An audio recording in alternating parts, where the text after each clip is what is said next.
Hey everyone, it's Chase with another Ever Crisis video. This time I'm going to be showing you my S+ clear of very hard Shinra building. For this run you can see I'm bringing Lucia, Aerith for healing, and Sephiroth for damage. Lucia's going to be doing some debuffing that'll support Sephiroth and bringing some pretty respectable damage of her own. So on Lucia you can see I have Bald Eagle, Mad Minute, and then any materia that are good for hitting elemental weakness damage. I have a level 5 completely maxed out Judgment Bolt on her. Sub-weapons, I have Matt's Killer Hornet, the Sephiroth event weapon, and the Buster Sword. Here are Lucia's stats. Making sure I have over 6,000 HP, around 2,400 physical attack. Here you can see our abilities. Physical attack isn't fully maxed out, but it's good enough. There's no, I think, really good outfit for her right now, unfortunately. On Aerith, you can see I'm running the Sun Umbrella as her main weapon, even though she's going to be my healer. I wanted to maximize the amount of damage that she's able to deal, so Sun Umbrella in the main hand, and that'll let her do some good debuffing as well. Fairy Tail as her secondary, and then some materia that will help with damage, and a little bit of healing. One of those materia has healing on it. I think it's the Thunder one? Yeah. For sub-weapons, just a couple of weapons to help out with healing. I have Hardcore Squad at OB5. That's one of Glenn's weapons. I have the Chocobo Staff at level 70, maxed out of course because it's an event weapon. And then I actually have the Ramu Staff at level 60 because I haven't felt the need to put it to level 70 just yet. In terms of our abilities, you can see them here. Healing isn't maxed out. Boost Magic Attack is decently up there. That's all from the Sun Umbrella, if I'm not mistaken. But here are the R abilities for Aerith. And for her I have Healing Wind level 4. I still haven't felt the need to push that past level 4. We'll see if I ever do. You can see I'm also bringing an Azuna for poison as well, because there are some poison enemies here. And lastly we have Sephiroth. I have Edgewing at OB4, and his new weapon from the crossover I have it at OB1. This weapon is so busted. Oh my gosh. I'm quite glad I have it. 2600 magic attack. I have Shiva on him, of course. I have his ice garb. I do have his, as you can see, I have his other new outfit from the crossover, but I elected to use the ice outfit here because there are some enemies that are weak to ice. Sub-weapons, I don't understand how this happened, but I have Matt's ice weapon at OB4, so of course that's going on Sephiroth. And then his other two sub-weapons are Shiva's Blade and the Umbrella from the summer event. We've already seen the stats. Here are his R abilities. A little bit overboard on the magic attack, but that's fine. Have the Frostblade, Arcanum, and that's just 1 point away from the next tier of ice potency, but whatever. This is just fine. Anyway, that's the party setup that I have. I'll be doing some commentary throughout the rest of the video, so sit back, enjoy, and I hope it helps. So I, in my infinite wisdom, didn't have the sound on when I recorded this. So I'm going to be playing some music from Final Fantasy IV The After Years, specifically the Mysterious Girl theme. I'm going to be doing these non-boss fight parts at 1.5 speed just to speed things along. So the first boss that I decided to fight is the Scorpion. This is the one that is resistant to ice, weak to fire. I do not believe it is weak to thunder. If it is, well, I feel silly. But for this, we're just going to be relying predominantly on Lucia and Sephiroth to carry the damage with materia. So Sephiroth has that 4-star Fyra on him, and Lucia has that 4-star Fyra Blow. Now this boss is not vulnerable to any defense down debuffs, which I completely forgot. At some point I began using Night Bloom on Aerith, like, yeah, let's weaken his defense. Yeah, that's gonna do something. No, it doesn't. He's immune to that. So here, I'm just kind of whittling away the boss's HP. We don't have any big limit breaks to rely on here, or any other really big damage. It's just materia, and Aerith doesn't even have fire materia on her because I gave her thunder for a different fight, Thunder and Blizzard. Yeah, here's where I'm using Night Bloom as if it's doing something. It's not. There are no debuffs coming down. Really, there's not a whole lot to talk about with this fight. He does some poison stuff, so that's one of the reasons I brought the healing Azuna for poison. Aerith handles that completely on her own. Aerith's gonna heal up after this. Yeah, other than that, it's just kill it, I guess.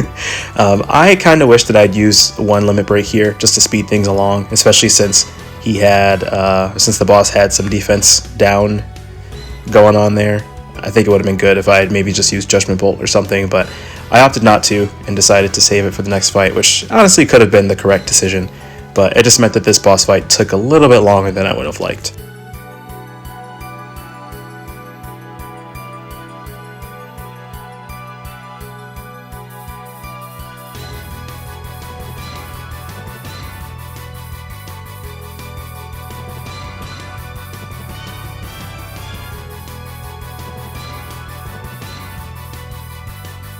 We end up with a score that's not particularly impressive. I usually like to aim for about 60,000 during very hard dungeons for each boss, so getting below 50 hurts a little bit, but it's the first boss, and there's a reason we tackle this boss first. It's so that we can get it out of the way. There's a buff that we can take later that gives us ice potency at the cost of losing some fire potency. This is the only boss that we fight that's vulnerable to fire. I decided to go straight into the sweepers because we have our limit breaks ready, especially the Judgment Bolt limit break. So here I just make sure I can use Night Bloom twice on the main boss, the one in the center, and as soon as that's up, we are going to go into our limit breaks. We're playing a bit risky here. We're temporarily ignoring the poison so that we can get 2 stacks of physical and magical defense down and go into our limit breaks, which, as you can see, are absolutely obliterating these enemies. So the ads are gone, the boss is more than half dead. From here, we should be able to just take the boss down in a reasonable time frame. I honestly had no idea how much the stomp was going to hurt because this was my first attempt. Doesn't hurt enough for us to really care.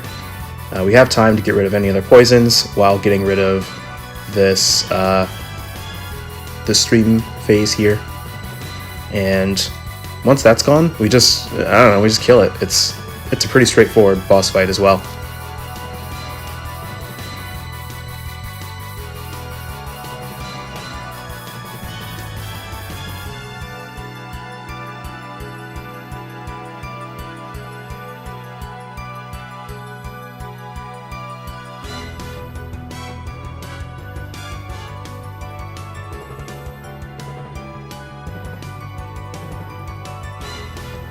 The score for this boss ends up looking much better than the one for the first, because we have plenty of weakness damage, including a summon that dealt weakness damage to the boss and the ads, so we get a nice 60k score, which is what we're looking for. I decided to go with the ice potency because, again, we don't need any more fire potency. We fought the only boss that's weak to fire, and we have the healing Azuna for poison, so there's no need for us to take the poison resist at the cost of anything, really. It's not that big of a deal to just dispel poison, so we decide to go with the ice potency, because that's going to help us out really for the rest of the dungeon. We're going to be using ice abilities on every boss going forward.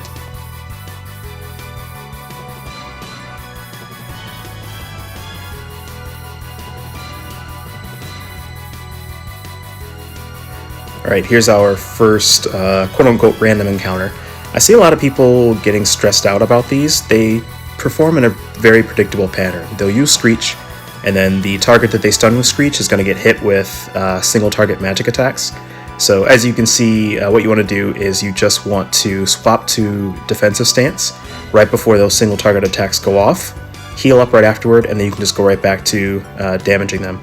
I happen to have Sephiroth's new weapon, but in my which run? I've actually already done a run of the new dungeon raking, and for that I don't have Sephiroth in the party, so you don't need his new weapon in order to fight these. You just have to know their damage pattern. So they'll Screech, and then here comes a single target attack. We'll swap to defense, and we'll heal up as soon as we can then. And these other abilities they use, the dances, these are gravity-based attacks. If you aren't familiar with that term in Final Fantasy, what that means is it deals damage based on a percentage of your current health. So if you're at full health, they'll be chunking you, but they're not going to kill you. The only things that can kill you are those single target attacks, and so you just want to make sure you're healed up for when Screech goes off. That's that. That's that random encounter. Now here's where I make my first error. I didn't pay that much attention to the map that I reviewed before I did my first attempt here, and so I'm actually, what I should have done is I should have gone to fight one of the bosses because my limit breaks are up, and so I could use my limit breaks and then come back and done this random encounter, quote unquote random. They're in set places on the map in every Crisis dungeon. It's not actually random, but I could have basically used this encounter to my advantage, but instead I'm just kind of sitting here with full limit breaks, wasting a full limit break almost, which is a little bit of a bummer, but you know, whatever. I didn't even slow down the video for that. You've already seen that fight. It's very straightforward once you understand the mechanics. I opt to use special supplements here because we're about 40% down on each character, so I figure, I may as well just go ahead and use these. Because my thinking was this is just going to be a first run. There's no way I'm going to get an S+ on this run, so I'm like, I'm just going to use items as I feel like I need to, as I feel like I want to. Here, what I wanted to do was I wanted to get 2 stacks up of Aerith's Night Bloom, but there's a lot going on since there are 3 Queen Grass. I don't know, Grass Strike. There's 3 of them, so they're doing a whole lot. I don't think I ended up making it to 2 stacks. Yeah, I decided, okay, I'm sitting on these limit breaks. I'm just going to go ahead and use them. And Diamond Dust absolutely obliterates them. They're weak to ice. We have extra ice potency. Sephiroth has even more ice potency in his kit. So we're just... That's it. That's the whole fight. Aerith heals us up. Judgment Bolt does, you know, the last tiny bit of the boss's health, but that's it. That's the whole fight. Nice and easy. That's one of the things we've been building up to with that ice potency. So, great score for that one as well. 22-second fight. Not too bad.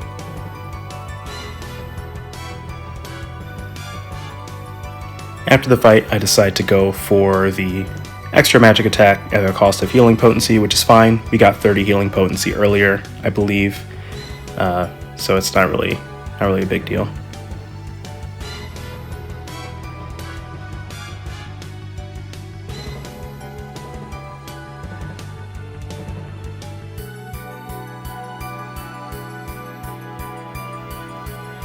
Again, same random encounter.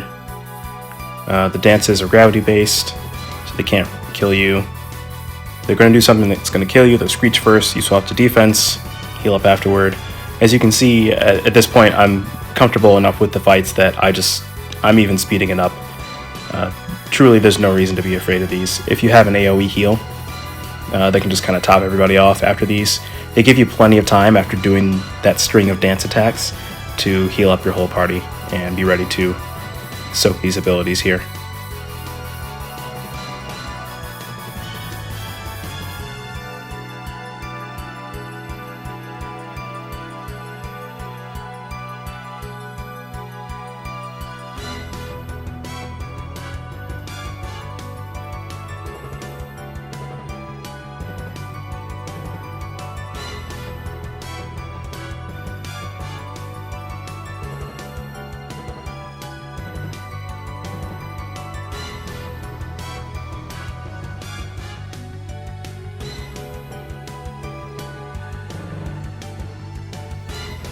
This next boss is the Specimen fight.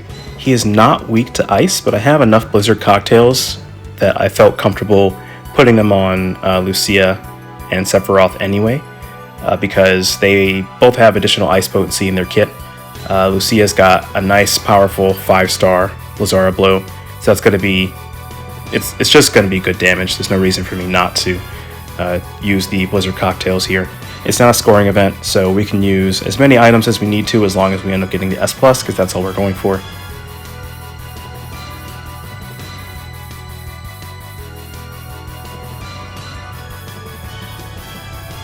As always, if there's a big telegraphed attack like that, you want to swap to defensive stance if you can. Here, I thought I was in attack stance, and I'm just letting the stance tick down. So I'm like, oh crap, I switch back to attack stance, and then I'm like, oh crap, I have to switch back to defense. but we're able to get the switch back off in time. So my plan here, the boss is going to do a stream phase, and during that stream phase he summons ads, and if you kill the ads during the stream phase, he will eventually resummon them during the stream phase. So what I want to do is I want to focus on breaking the sigils, and then I want to use my summons towards the end of the stream phase, or rather close to when I've almost finished breaking all the sigils, so that I can kill the ads and then end the stream phase before the boss can summon more. So at this point I figure, we're close enough. I go ahead and use the summons. Ice potency with the Blizzard cocktails absolutely obliterates the ads, does a huge chunk of the boss's HP. The boss resists thunder, that's completely fine. We just wanted the additional multiplier for Diamond Dust. That did its job. We go ahead and break the rest of the sigils here. I know that we have enough time, so I can use a Night Bloom, and that's it. It's one more attack from Sephiroth, finishes the fight.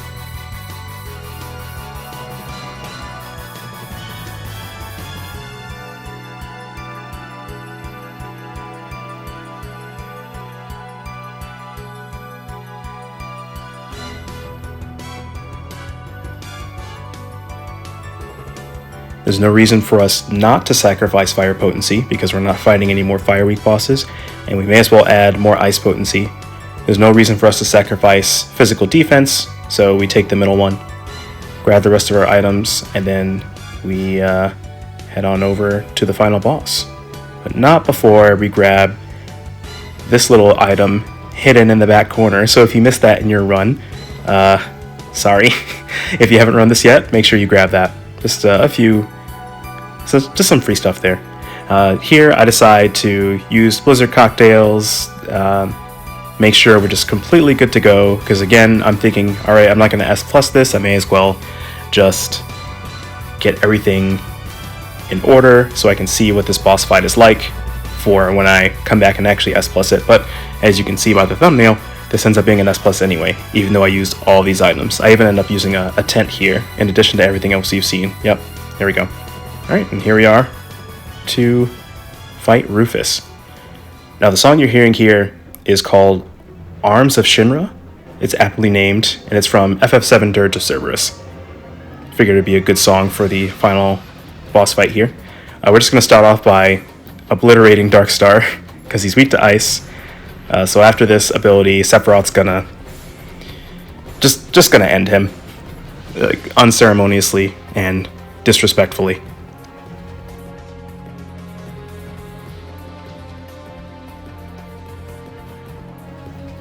We have both summons up, so as soon as we heal up the damage here, and we've gotten back up to 50% damage boost on the attack gauge, we just go ahead and pop them.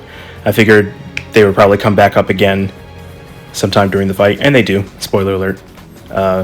Diamond Dust still deals pretty good damage, even though Rufus himself is not weak to ice, only Darkstar is. But we have so much ice potency at this point that it's still a pretty powerful summon, even if the enemy is not weak to it. Again, you want to make sure you switch to defensive stats for these attacks. He follows up with Reload. There are only 3 sigils. It's very easy to catch that. So just don't mess that up. Just have somebody who can do a triangle, Ruin-Ra blow, or whatever.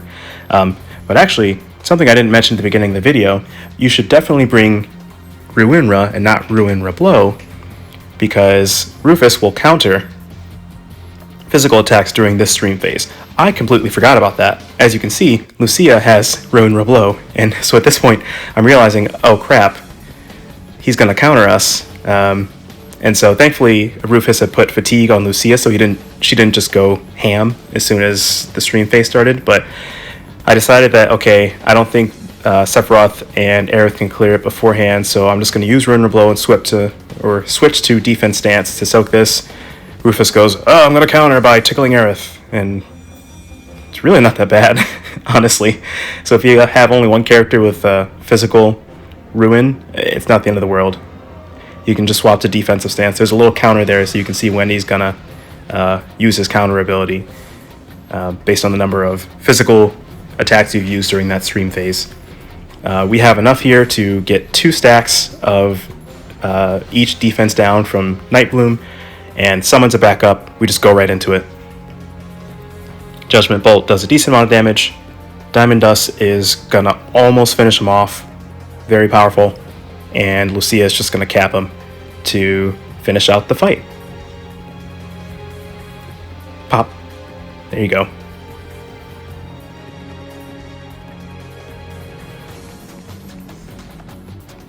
And there you have it. That is the run.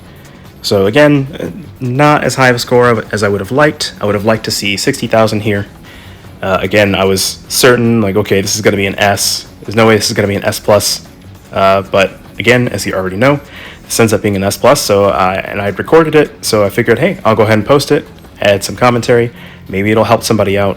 Again, there are ways you can optimize this. I didn't do my random encounters as well as I could have to make sure I had limit breaks up. I'm sure there are a couple of other things. Maybe you want to bring Hellfire instead of the Judgment Bolt, or maybe you like Judgment Bolt. I don't know, whatever. Anyway, here's my run. Hope it was useful. I hope you enjoyed the video, and I will catch you next time. See ya.